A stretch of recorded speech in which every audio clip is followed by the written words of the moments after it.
Islam actuel. Bienvenue sur le podcast Les clés du Coran.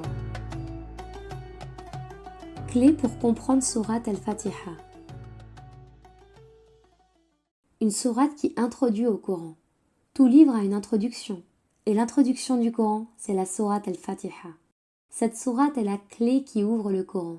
Pourtant, dans l'histoire de la révélation, ce n'est pas la première sourate révélée. La première sourate révélée est plutôt Coran, sourate 96, signe 1. Lis, au nom de ton Seigneur qui a créé. Chaque année, pendant le mois de Ramadan, le prophète Mohammed exposait à l'ange Gabriel, paix sur eux, la récitation des sourates révélées jusque-là. Vers la fin de sa vie, au mois de Ramadan, l'ange Gabriel vient à Mohammed et ils lisent ensemble 2 fois le Coran en entier. Et sous l'ordre de Dieu, le prophète a classé les sourates dans un ordre de sourates différent de l'ordre chronologique dans lequel elles lui ont été révélées. Avec cette nouvelle classification de la sourate 1 à 114, Dieu dissocie le livre de son contexte historique pour éviter que l'on en fasse un livre historique, dont l'intérêt et la validité seront réduits à une période passée et à une zone géographique allant de la Mecque à Médine. Du vivant du prophète, on connaissait la chronologie, les circonstances et les motifs des sourates révélées. Mais le prophète Mohammed commande aux compagnons de suivre la classification des sourates qui correspond au Coran que nous lisons encore aujourd'hui. Ce faisant, le Coran n'est plus rattaché à une histoire particulière, mais s'universalise. Or, aujourd'hui, c'est exactement l'inverse que l'on fait. Parce que l'on réduit le Coran à sa période de naissance et au contexte historique des Arabes. Pourtant, Dieu a fait de ce livre un livre universel, global, qui ne dépend pas uniquement du contexte historique de sa révélation. C'est ainsi que la sourate Al-Fatiha est devenue l'introduction du Coran. Dieu s'est chargé de maintenir la pureté et l'authenticité du livre. Coran, sourate 15, signe 9. En vérité, c'est nous qui avons fait descendre le rappel, le Coran, et c'est nous qui veillons à le garder intact. Inna nahnu nazzalna adh-dhikra wa inna lahu lahafidhun. Le sens de la basmala. Al-Fatiha est la sourate que tout musulman lit lors de ses 5 prières quotidiennes. Qu'est-ce qu'elle nous enseigne? Quelle est sa finalité? Elle commence par la formule de la basmala. Bismillah ar-Rahman ar-Rahim. Coran, sourate 1, signe 1. Au nom de Dieu, le clément, le miséricordieux. Bismillahir-Rahmanir-Rahim. Nous commençons à lire au nom de Dieu, pour Dieu, dans le but de nous rapprocher de lui. Dieu a plein de qualités. Il est le plus savant, le plus puissant, le plus grand. Pourquoi les sourates commencent-elles par « Au nom de Dieu, le clément, le miséricordieux » ? Pourquoi Dieu rappelle sa rahma, sa clémence et sa miséricorde plutôt que ses autres qualités? Parce que sa rahma vient équilibrer ses autres qualités, son pouvoir de tout connaître, de faire tout ce qu'il veut, de rendre justice, de sanctionner et de contraindre, etc. En effet, son pouvoir de rendre justice patiente derrière sa rahma. Coran, sourate 16, signe 61. Si Dieu tenait rigueur aux gens de leur injustice, il ne laisserait aucun être vivant sur la terre. وَلَوْ يُؤَاخِذُ اللَّهُ النَّاسَ بِظُلْمِهِم مَّا تَرَكَ عَلَيْهَا مِن دَابَّةٍ. Autrement dit, dans sa relation avec l'être humain, Dieu donne la priorité à sa rahma sur toutes ses autres qualités et capacités. Il invite toute personne à venir vers lui et à jouir de sa rahma. Coran, sourate 7, signe 156. Et ma miséricorde embrasse toutes choses. Je la destine à ceux qui me craignent, qui donnent la zaka, une partie de leur richesse à titre d'impôt social, et qui sont convaincus par nos signes. وَرَحْمَتِي وَسِعَتْ كُلَّ شَيْءٍ فَسَأَكْتُبُهَا لِلَّذِينَ يَتَّقُونَ وَيُؤْتُونَ الزَّكَاةَ وَالَّذِينَ هُمْ بِآيَاتِنَا يُؤْمِنُونَ. Dans la vie quotidienne et dans la lecture du Coran, chacun peut goûter à la rahma de Dieu. Si à l'occasion des prières quotidiennes où nous récitons « Au nom de Dieu, le clément, le miséricordieux », nous faisions l'effort de méditer sur cette formule, cela nous permettrait de réformer plein de comportements excessifs ou injustes. Penser, vivre et agir au nom de Dieu, cela veut dire ne pas se prendre pour le centre du monde, ne pas prendre sa communauté comme la seule qui ait de la valeur. Cela veut dire Allahu Akbar, Dieu est plus grand que moi ou que ma communauté. Dieu est Ahkam, plus sage, et Ahlem, plus savant que la sagesse et la connaissance individuelle ou collective.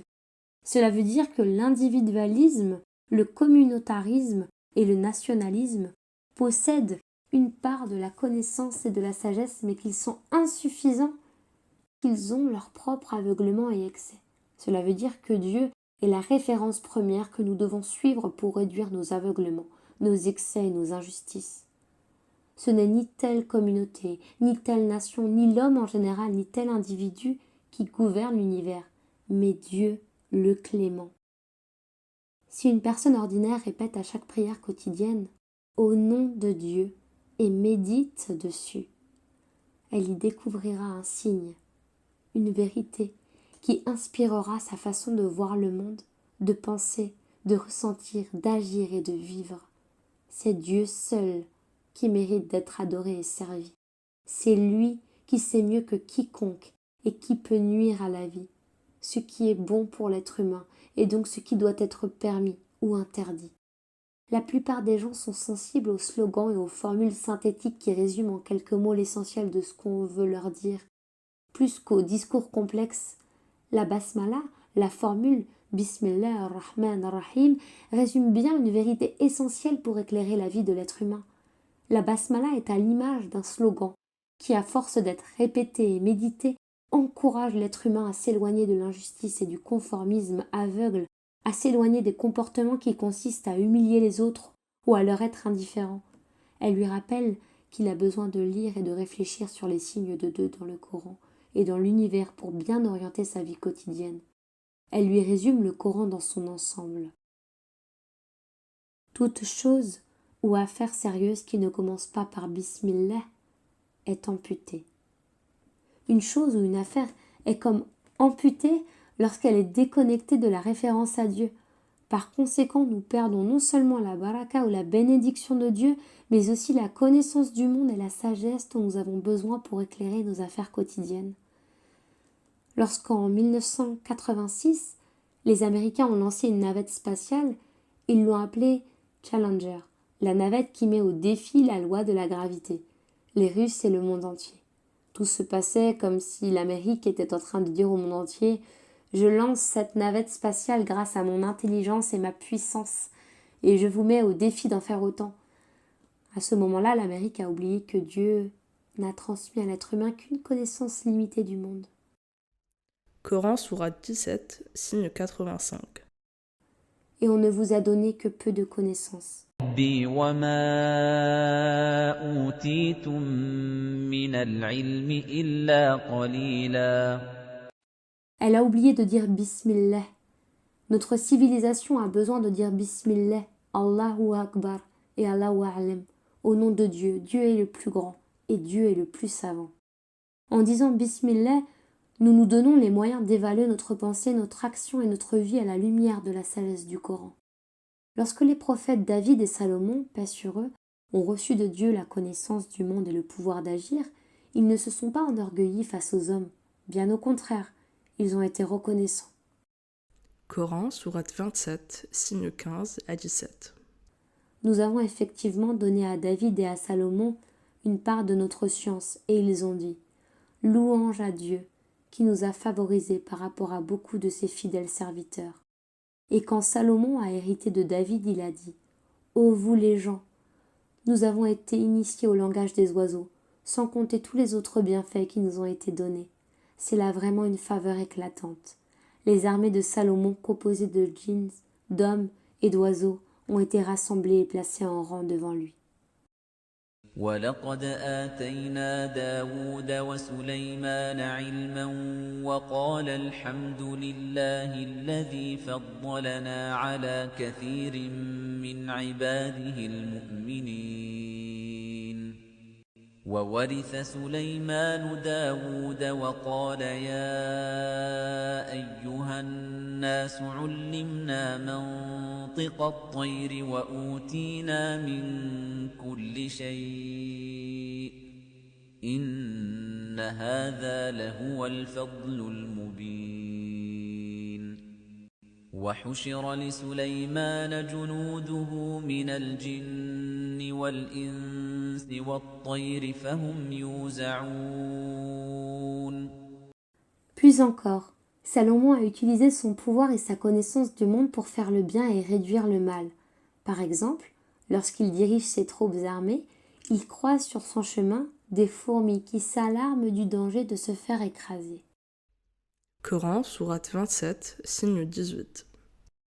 Et lorsqu'elles sont arrivées à la vallée des fourmis, l'une de celles-ci s'est écriée « Ô fourmis, regagnez vos demeures de peur que Salomon et ses armées ne vous écrasent sans s'en apercevoir. » حتى إذا أتوا على واد النمل قالت نملة يا أيها النمل ادخلوا مساكنكم لا يحطمنكم سليمان وجنوده وهم لا يشعرون.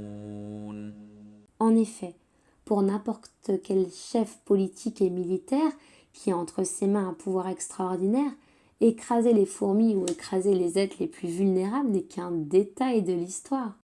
Sacrifier les plus faibles pour augmenter sa force est une attitude injuste mais banale chez la plupart des dirigeants et de ceux qui aspirent à réussir.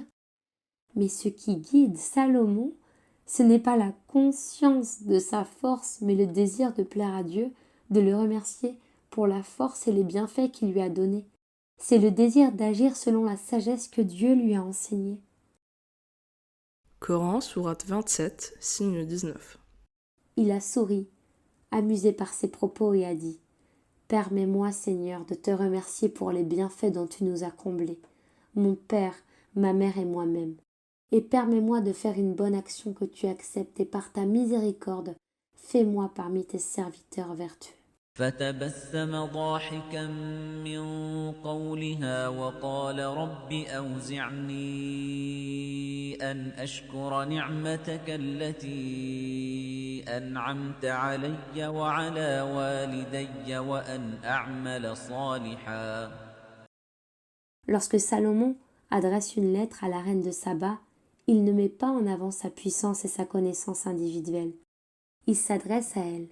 Bismillah ar-Rahman ar-Rahim, dans une noble lettre ou une lettre généreuse dans laquelle la reine ressent de la bienveillance.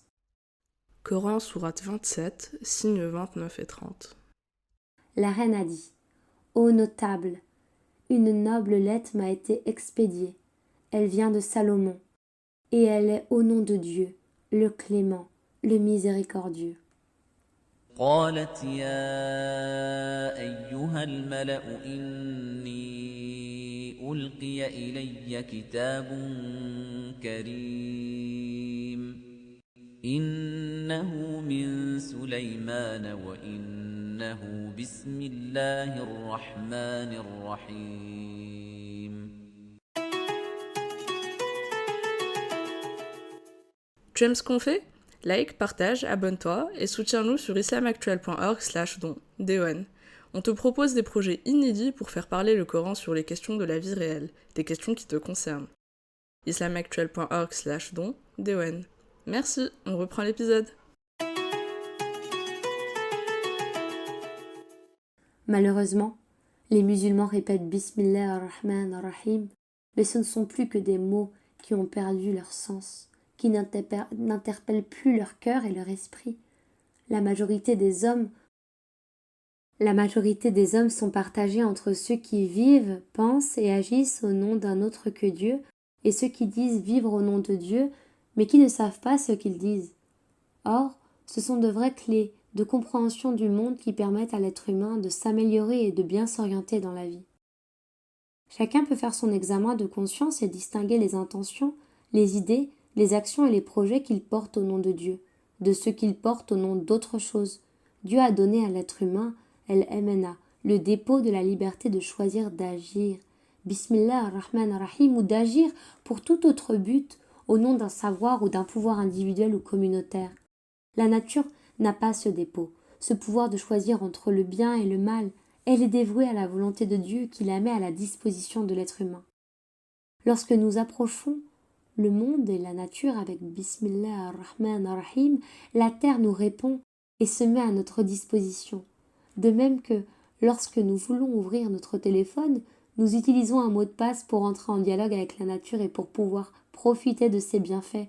Nous devons utiliser le bon mot de passe. Mais si nous approchons la nature avec le sentiment de suffisance que procure le pouvoir de la connaître et de la transformer, la nature se retourne contre nous. Ainsi, je ne viens pas vers toi pour te défier, te challenger. Je ne viens pas te soumettre à mon pouvoir ni te détruire. Je viens vers toi, Bismillah ar-Rahman ar-Rahim, au nom de Dieu le clément, le miséricordieux. La terre, la nature comme l'être humain, a reçu une révélation sous la forme de lois universelles de l'instinct et sous d'autres formes qui nous sont inconnues. Coran, sourate 41, signe 12. Il a établi 7 cieux en 2 jours, et il a révélé à chaque ciel sa fonction. Nous avons décoré le ciel le plus proche de lampes, les étoiles, et de gardiens.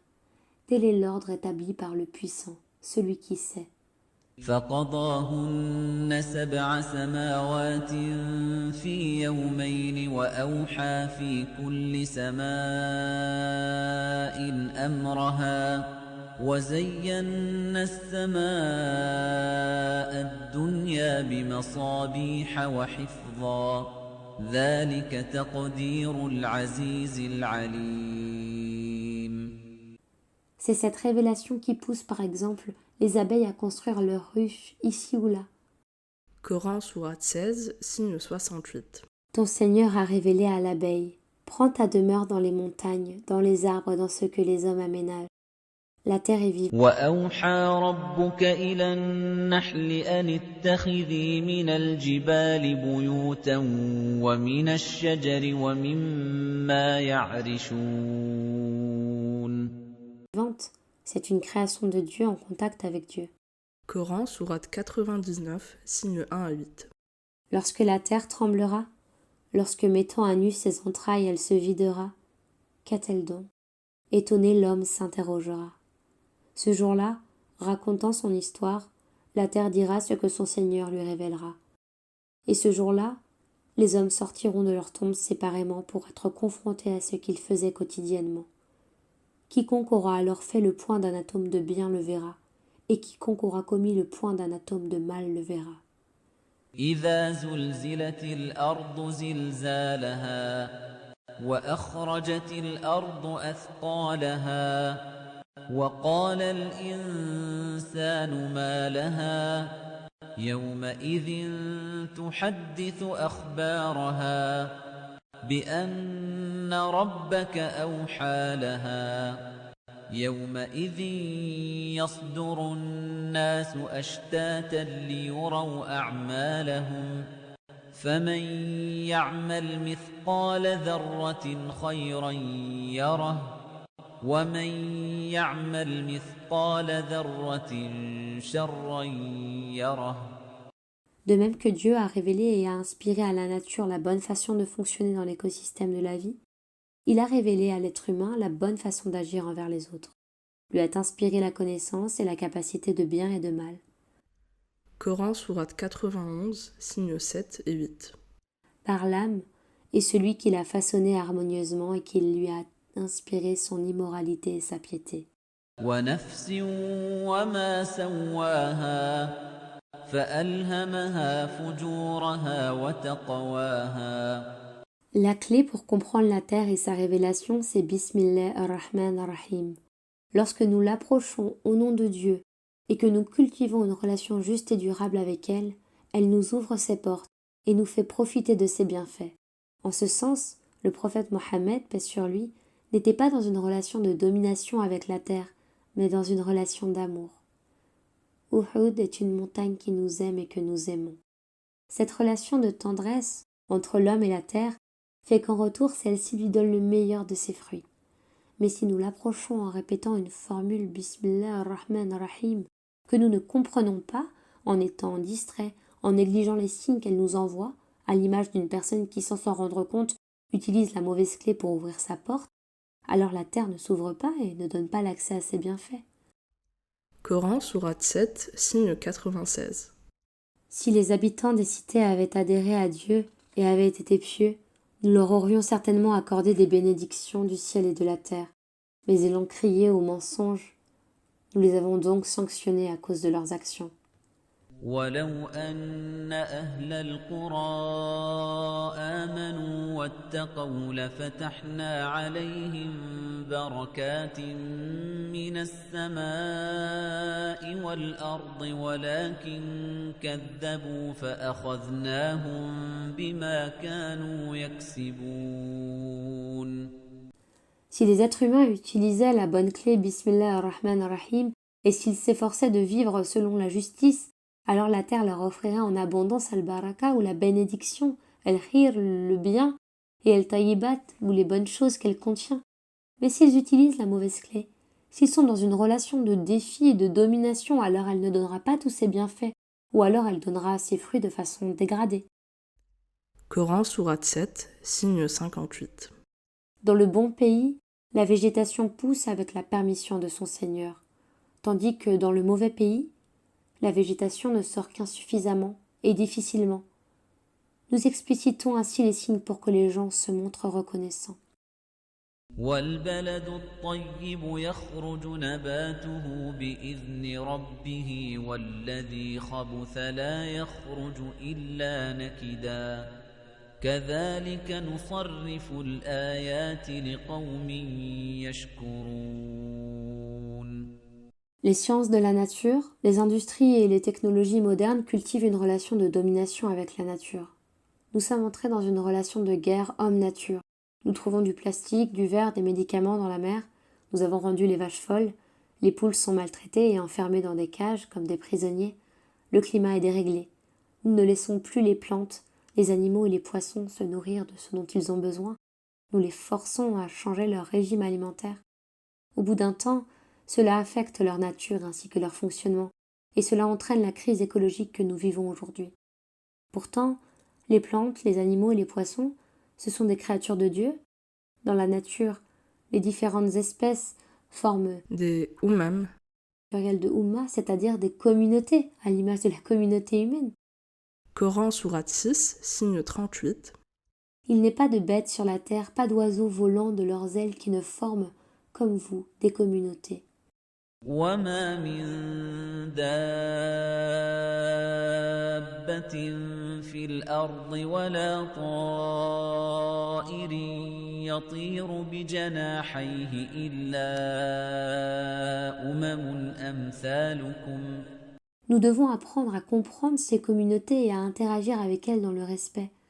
Si nous maltraitons la nature, si nous cherchons à la dominer, elle se venge en rendant ses fruits peu nutritifs, voire stériles, en diffusant des maladies ou en devenant destructrice. Coran, sourate 30, signe 41. La corruption est apparue sur la terre et dans la mer à cause de ce que les gens ont fait de leurs propres mains, afin que Dieu leur fasse goûter une partie des conséquences de leurs actes. Peut-être reviendront-ils vers la voie de la justice.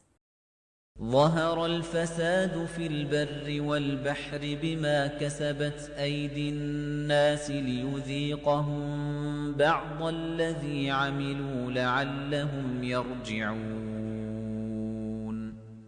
S'il y a des désordres sur terre, dans les montagnes, dans les forêts et dans la mer, qui en est responsable? L'être humain. Car parmi toutes les créatures visibles, lui seul a le pouvoir de choisir et de faire le bien et le mal. Si la relation de l'homme à Dieu est mauvaise, alors la relation de la terre à l'homme sera également mauvaise. Car la terre est une création qui obéit à Dieu, et avec sa permission, donne de ses fruits à l'homme. La crise écologique et les pandémies qui touchent notre monde actuel, c'est le prix que nous payons, tous pour le manque de sens du bien commun. Nos sociétés sont bien trop occupées à exploiter la terre et la main-d'œuvre, à maximiser leur bien-être à travers une surconsommation, ceci au profit de quelques actionnaires fortunés. Nous payons tous l'indifférence généralisée face aux injustices qui touchent les pays du Sud dont les ressources sont confisquées par le Nord, face aux personnes âgées abandonnées dans les maisons de retraite pour que les jeunes jouissent d'un épanouissement permanent, face aux enfants livrés à la tyrannie de la consommation et du divertissement, face aux services publics démantelés et de plus en plus privatisés, et face à la nature surexploitée. Tous ces problèmes sont liés à une crise générale du bien commun. À travers cette explication du premier signe de la sourate al-Fatiha au nom de Dieu, le clément, le miséricordieux, nous nous introduisons à la méthode de compréhension du Coran par le Coran. Cette méthode s'appuie également sur la connaissance de l'exemple du prophète Mohammed et sur la connaissance du monde.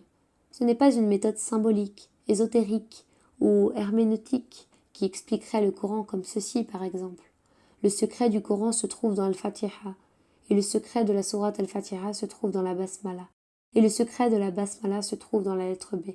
Nous devons refuser ce genre d'interprétation symbolique, spéculative ou herméneutique qui ne repose sur aucun fondement. Nous devons pratiquer l'explication du Coran par le Coran, en trouvant dans le Coran les moyens d'éclairer un signe, une idée ou une histoire du Coran. Merci de ta confiance. On reste en contact. Tu veux accéder à plus de ressources pertinentes et participer au projet ? Rends-toi sur islamactuel.org et Facebook, Instagram, YouTube et les plateformes de podcast. Merci et à bientôt. Salam.